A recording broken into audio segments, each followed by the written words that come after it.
Ladies and gentlemen, today we gather at the crossroads of struggle and strength, where unseen battles have been fought and quiet victories have been won. Some of you arrived carrying scars you never showed, tears you never named, and prayers you whispered when the night felt longer than your faith. Hear this truth: what was meant to break you did not prevail. When the enemy plotted in the shadows, God stood as your shield in the light.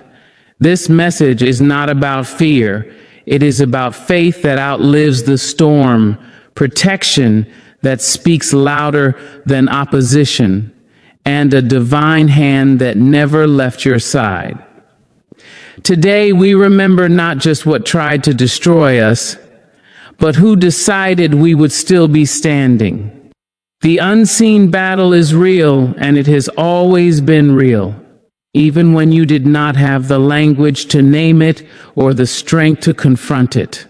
Long before you understood why doors closed suddenly, why relationships shifted without warning, why peace left your heart in the quiet hours of the night, a struggle was already unfolding beyond what your natural eyes could see. There are forces that move in silence, pressures that press against the soul, opposition that does not announce itself with noise but works patiently in the background. You felt it as heaviness without explanation, resistance without reason, weariness that sleep could not heal. This battle did not begin when things went wrong. It began the moment your life carried purpose, the moment heaven marked you as someone who would carry light into dark places. The enemy rarely shows up with obvious destruction at first. Often the attack comes disguised as delay, as confusion, as discouragement that whispers you are alone in this fight. It comes as doubt that questions your worth, fear that magnifies every threat, and distraction that pulls your focus away from what truly matters.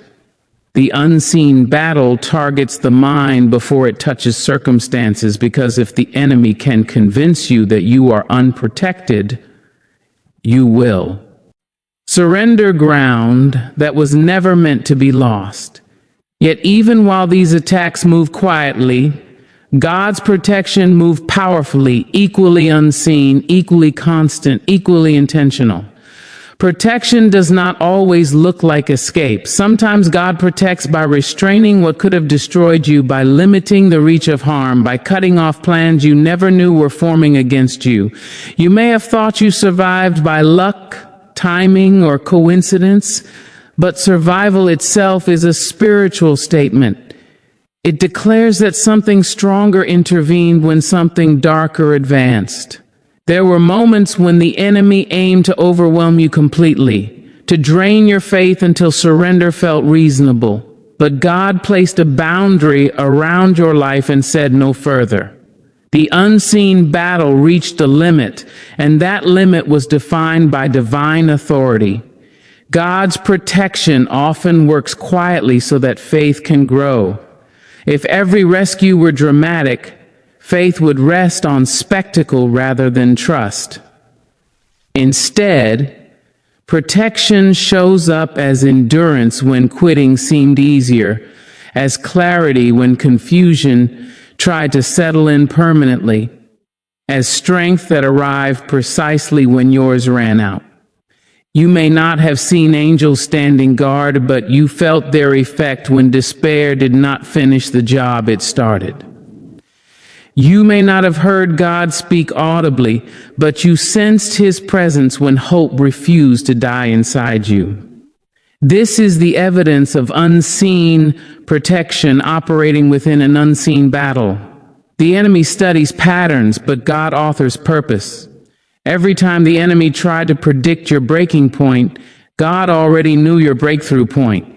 Every scheme designed to isolate you was met with divine covering that kept you from being consumed. You were not spared because you were perfect, strong, or deserving by human standards. You were protected because God had already decided that your story would not end where the enemy wanted it to stop. Protection was assigned to you not because the battle was small, but because the calling on your life was significant. There were seasons when you questioned why God allowed the struggle at all. In those moments, it felt unfair that protection did not remove pain entirely. But protection is not the absence of conflict. It is the preservation of purpose within conflict. The unseen battle sharpened your discernment, strengthened your spiritual awareness, and taught you to recognize God's voice even when chaos tried to speak louder. The enemy wanted to exhaust you. God used the pressure to expand you. What felt like an attack was also preparation, shaping your ability to stand firm when future storms would attempt the same strategies. You are here today because protection outlasted opposition. There were paths you almost took that would have destroyed your peace, connections you almost trusted that would have compromised your destiny, decisions you almost made that would have cost you more than you were ready to pay.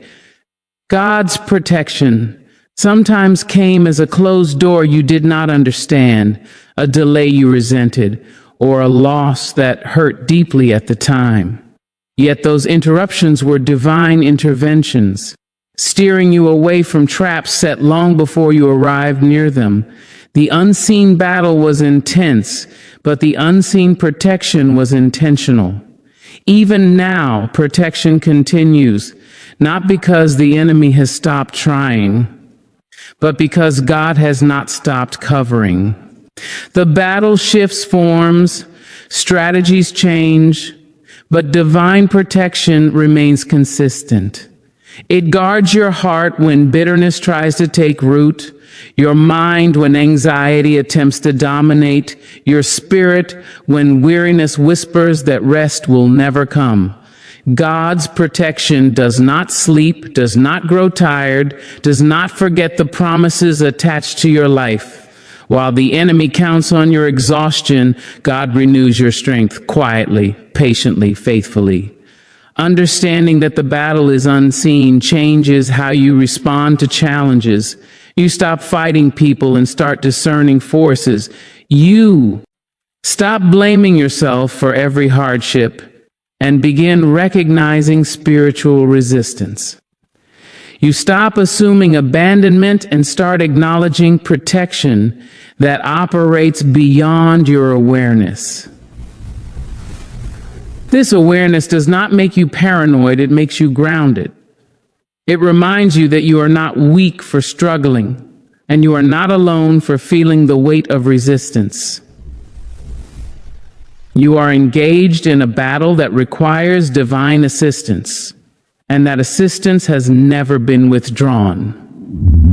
Protection also explains why you still have compassion despite betrayal, why you still believe despite disappointment, why your heart did not turn completely cold after everything you endured. The enemy tried to harden you into someone unrecognizable, but God protected the core of who you are. He preserved your capacity to love, to hope, to trust again. That preservation is not accidental, it is strategic. God knows that your ability to remain tender in a harsh world is part of your testimony, part of your calling, part of the light you are meant to carry. When you look back, you may realize that some battles ended not because you won them, but because God removed you from them entirely. That is protection. Some conflicts lost their power, not because circumstances changed, but because God changed you within them. That is protection. Some threats never reached you because God intercepted them before they formed fully. That is protection. The unseen battle has many layers, but so does the the unseen covering that surrounds your life. Today, acknowledging God's protection does not mean denying the pain you felt. It means honoring the truth that pain did not have the final word. It means recognizing that you were sustained when logic said you should have collapsed. It means understanding that every breath you take is evidence of divine guarding. Every step forward is proof that the enemy's attempt did not succeed. The battle may continue in different forms, but protection remains your constant reality quietly, surrounding you, firmly holding you, faithfully carrying you forward. What attacked your purpose was never random, and it was never stronger than the promise God placed on your life. From the moment purpose was planted inside you, resistance rose to meet it. Purpose attracts pressure because it threatens darkness simply by existing. The enemy did not attack you because you were weak. The enemy attacked you because you were becoming aware of who you are. Every promise from God carries weight, and anything with weight attracts opposition. Yet opposition does not mean cancellation. It means confirmation that something valuable is present. The enemy's strategy is not always destruction. Often it is interruption. If the enemy cannot erase God's promise, it will try to delay it, distort it, or discourage you until you abandon it yourself. That is why the attacks felt personal, targeted, and timed to moments when you were already tired. Confusion showed up when clarity was forming. Fear appeared when courage was growing. Disappointment arrived when hope was finally taking shape. These were not coincidences. They were attempts to pull you away from alignment with what God had already spoken over your life. God's promise does not depend on perfect conditions. It does not require uninterrupted peace or constant confidence. The promise survives storms because it was spoken by a God who exists beyond circumstances. When the enemy attacked your purpose, it was not attacking an idea, it was attacking a divine agreement. And no force operating outside of God can nullify what God has declared. The enemy can apply pressure, but it cannot rewrite destiny. It can cause pain, but it cannot revoke calling. There were moments when it seemed like the attack was winning. You questioned whether the promise was ever real, whether you heard God correctly, whether you misunderstood his voice. Doubt became loud, not because the promise was weak, but because the enemy wanted to disconnect you from trust. Yet even in doubt, the promise remained intact. God's word does not expire when you feel uncertain. It does not dissolve when your faith trembles. It stands because it is upheld by God's faithfulness, not your emotional stability. What the enemy underestimated was God's ability to protect purpose even while allowing process. The attack may have slowed you, but it did not stop you. It may have wounded you, but it did not disqualify you. It may have forced you to pause, but it did not erase progress. God allowed certain pressures not to punish you, but to strengthen your capacity to carry what he promised. Some promises require depth, maturity, and discernment that only develop through resistance. The enemy wanted you to believe that setbacks meant rejection, that delays meant denial, that struggle meant failure. God was doing something entirely different beneath the surface. While the enemy focused on discouraging you, God focused on developing you. While the enemy tried to weaken your resolve, God fortified your spirit. The promise was never fragile. It was being prepared for fulfillment at the right time, in the right way, with the right foundation. Purpose often travels through hidden seasons. These are seasons where growth happens underground, unseen, uncelebrated, and often misunderstood. The enemy loves hidden seasons because it assumes nothing important is happening there. But God does his deepest work in secrecy. Roots grow before fruit appears. Strength forms before visibility arrives. The attack during these seasons was meant to make you quit before revelation.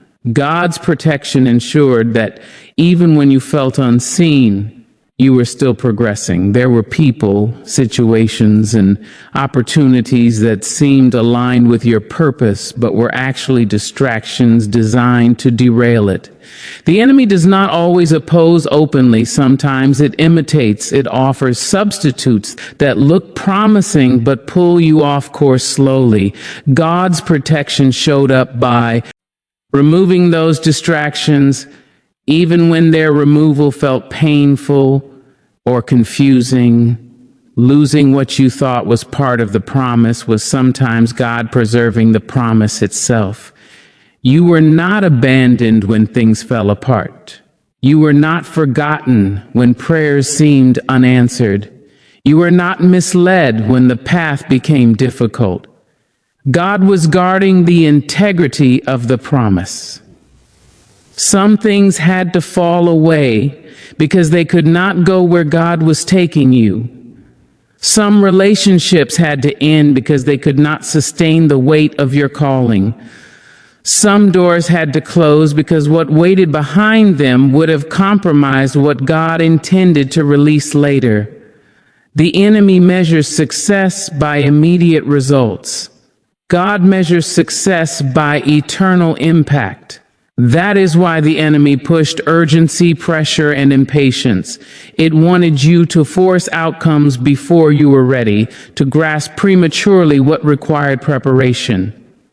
God's protection slowed you down when rushing would have damaged you. He withheld certain manifestations not as punishment, but as preservation. The promise needed time to mature within you so that when it arrived, it would not destroy you. Even your mistakes did not cancel the promise. The enemy tried to use guilt and shame to convince you that failure had disqualified you. God used mercy and correction to realign you. Purpose is resilient because it is rooted in grace.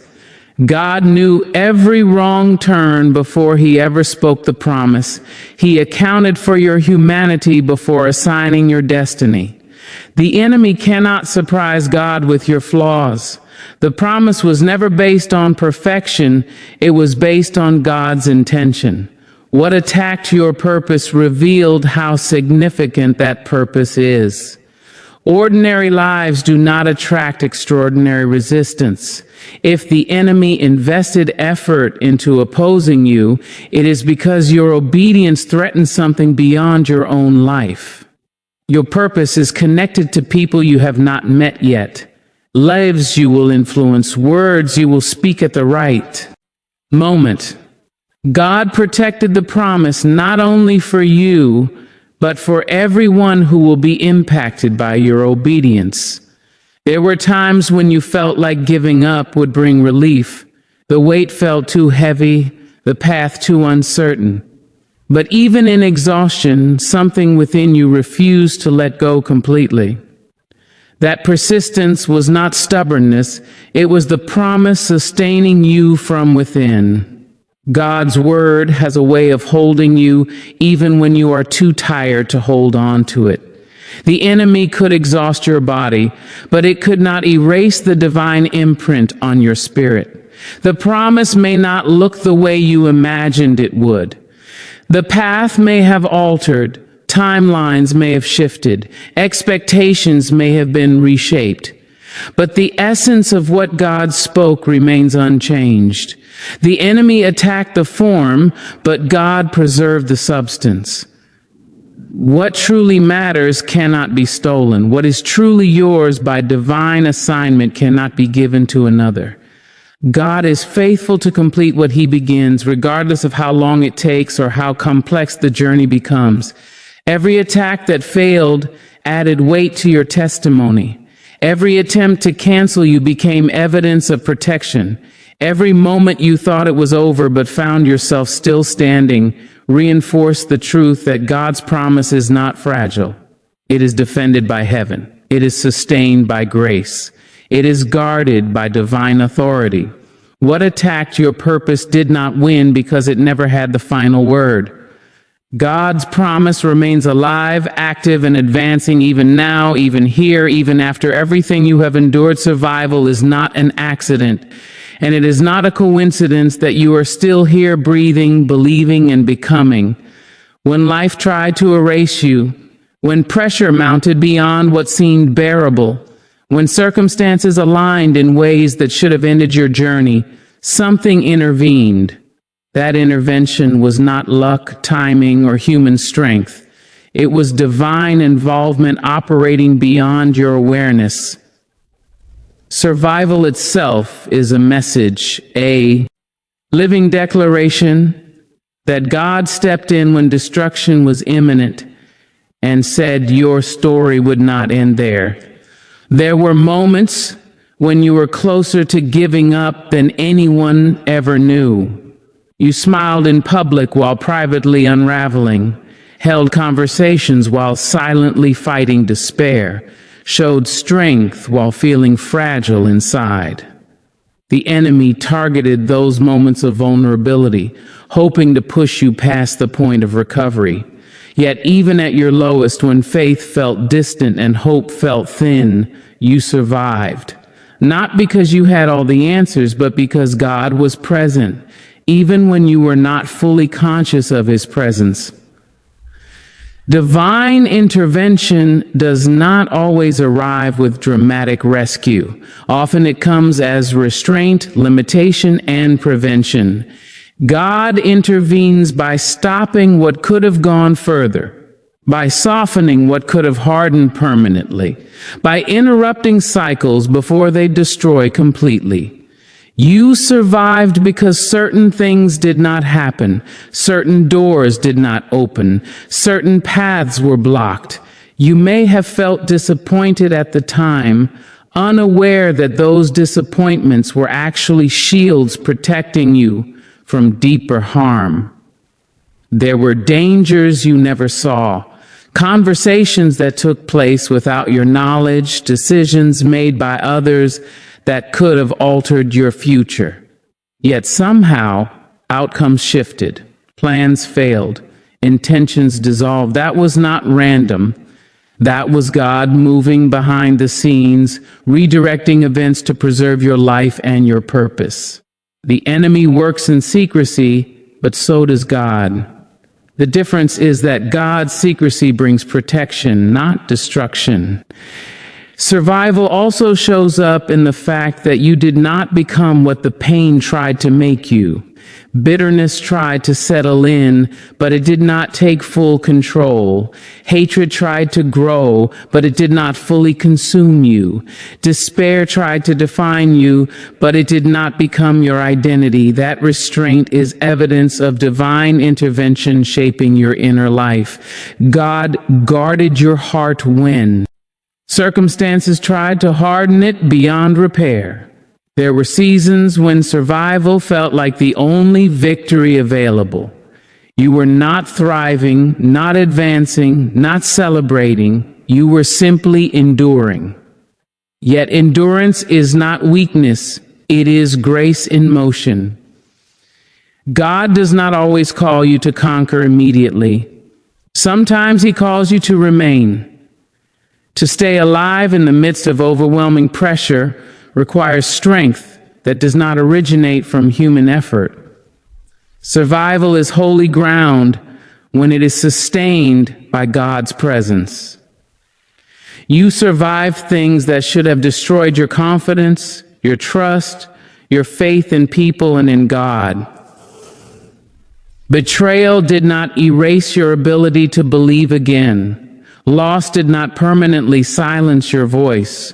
Failure did not permanently define your worth. The enemy assumed that once you were wounded, you would retreat permanently. God intervened by healing you gradually, quietly, often in ways you did not recognize until much later. Divine intervention also explains why your story did not follow the pattern you feared. You imagined endings that never came, disasters that never fully unfolded, consequences that never reached their full potential. Anxiety prepared you for worst-case scenarios, but God rewrote outcomes. The fact that your fears did not all come true is not evidence of overthinking. It is evidence of protection altering reality. There were moments when you stood at crossroads, unsure which direction to take, afraid of making the wrong choice. Even then, God intervened. Sometimes He guided you clearly. Sometimes He allowed confusion that slowed you down enough to avoid irreversible mistakes. Indecision, in certain moments, was protection in disguise. God knows when moving too fast can cost you everything. Survival is also seen in the way you learn from pain instead of being consumed by it. You gained wisdom where bitterness could have grown. You developed empathy where hardness could have taken over. You learn to recognize warning signs, patterns, and red flags that once went unnoticed. That growth did not come from the enemy's attack, it came from God's intervention, transforming suffering into insight. There were times when you felt abandoned by people you trusted, left to face challenges alone. Yet even in isolation, you were not alone. God's presence filled spaces where human support disappeared. He strengthened you internally when external help was absent. That inner stability is not self-generated, it is divinely sustained. Survival required a source beyond yourself, and that source never withdrew. You survived because God refused to let temporary seasons become permanent conclusions. What felt endless eventually shifted. What felt unbearable gradually became manageable. What felt impossible slowly lost its power. Time alone did not heal these things, God's involvement did. He monitored your breaking point and ensured that pressure did not exceed what your soul could endure. Divine intervention also preserved your future while you were surviving your present. Even when you were focused solely on making it through the day, God was already preparing what comes next. He protected opportunities you did not know you would need, relationships you had not yet formed, strength you would later rely on. Survival was not the end goal. It was the bridge to something beyond the struggle. You are not weak because you survived instead of overcame quickly. You are not behind because progress looks slow. God honors survival when survival is necessary. He values endurance as much as victory. The enemy wanted to use your struggle as proof of defeat. God used your survival as proof of His faithfulness. Every breath you take carries evidence of divine intervention. Every step forward, no matter how small, testifies that something stronger than opposition has been at work in your life. You may still be healing, still rebuilding, still finding your footing, but the fact that you are doing so at all confirms that God stepped in at critical moments and altered the course of your story. Survival means that the enemy's attempt was incomplete. The plan did not finish. The attack did not reach its intended conclusion. God intervened before destruction became final. Your continued existence is not passive, it is purposeful. You are alive not just to exist, but to bear witness to the truth that God protects, intervenes, and preserves, even when the battle is fierce, even when the night is long, even when the outcome seems uncertain. Your testimony does not begin with comfort, it begins with conflict. It begins at the moment when everything that could have gone wrong tried to go wrong at the same time. It begins where the enemy believed your story would end. where darkness assumed it had the final word, where pressure gathered to silence your voice permanently. The enemy had an ending planned for you, a conclusion rooted in defeat, shame, fear, and erasure. But that ending never arrived. What arrived instead was resistance, endurance, and a strength you did not know you possessed. And that is where your testimony takes its first breath. The enemy's plan always depends on silence. Silence after pain, silence after loss, silence after betrayal. The enemy counts on you disappearing quietly, retreating inward, shrinking your dreams, lowering your expectations, and accepting survival without purpose. It hoped that after the attack you would no longer speak, no longer believe, no longer stand. But the very fact that you are still here, still breathing, still willing to reflect, still willing to rise, proves that the plan failed. Your testimony is born the moment the enemy's strategy collapses under the weight of God's protection. There were times when you thought the story was over, moments when you felt written off, overlooked, dismissed, or replaced. You replayed conversations in your mind, questioned your value, wondered how everything unraveled so quickly. The enemy thrives in those moments, whispering that what happened defines you, that the damage is permanent, that the loss is irreversible. But God was already shaping a different narrative. While the enemy focused on ending you, God focused on revealing you. Your testimony does not deny the pain, it confronts it with truth. It acknowledges that the attack was real, the wound was deep, the season was heavy. But it also declares that pain did not have authority to finish the story. The enemy's plan stopped where God's protection stood. What was meant to silence you became the very thing that gave your voice weight. What was meant to humiliate you became the ground where humility and strength met. What was meant to destroy your faith became the environment where faith was refined. The enemy tried to define you by what you went through. God defines you by what you overcame.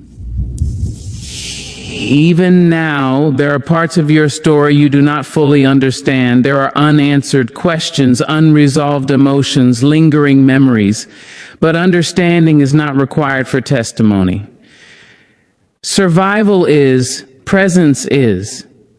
The fact that you are still standing in the aftermath is enough to speak volumes without words. Your testimony carries power because it was not built in comfort. It was shaped in uncertainty, pressure, and opposition. The enemy thought suffering would disqualify you, but suffering became qualification. You now speak with authority not because everything went right, but because something tried to end you and failed. People may not relate to perfection, but they recognize perseverance. They may not connect with flawless victories, but they lean in when they hear about survival against odds. There were seasons when you felt invisible, when your pain went unnoticed and your strength went unacknowledged. The enemy hoped that isolation would convince you that your life carried no significance. But God saw every tear, every silent prayer, every moment you chose to stay when leaving would have been easier. That unseen endurance now becomes part of your testimony, proof that God was present even when applause was absent. Your testimony also reminds you that the enemy does not get to decide outcomes. It can initiate conflict, but it cannot conclude destiny. It can create disruption, but it cannot control purpose. The moment you outlasted the attack, the narrative shifted. The enemy's authority ended where God's promise continued. What felt like the worst chapter now becomes the turning point, the place where defeat transformed into declaration. You do not need to exaggerate your story to make it meaningful. The truth carries enough weight on its own. Simply saying that you should not be here, but you are, speaks louder than dramatic detail. Simply acknowledging that you were targeted but protected communicates a truth that resonates beyond explanation. Your life itself becomes the message. There are people who will find hope not in your success, but in your survival. They will see themselves in your struggle, recognize their own fear in your fear, their own doubt in your doubt. And when they see that you endured, they will realize that they can too. That is why the enemy tried to stop you early. That is why the attack was intense. Because your testimony was never just about you. Your testimony begins where shame tried to take root but failed. It begins where guilt attempted to paralyze you but lost its grip. It begins where fear screamed loudest and was still not obeyed. God turned what was meant to silence you into substance. He turned what was meant to weaken you into witness. He turned what was meant to bury you into a platform for truth. Even now, your testimony is still forming. Every step forward adds another layer. Every healed wound adds depth. Every choice to trust again adds credibility. You do not have to rush the telling. God reveals testimony in timing, not pressure. The enemy rushed destruction. God cultivates revelation patiently. Your life is evidence that attacks do not equal endings, that setbacks do not equal cancellation, that opposition does not equal abandonment. The enemy wanted your story to stop in pain, but God allowed it to continue in purpose. And as long as you are still breathing, still growing, still choosing light over darkness, your testimony remains alive, unfolding, and powerful, speaking without noise, standing without explanation, declaring without apology that the enemy tried, but God decided otherwise.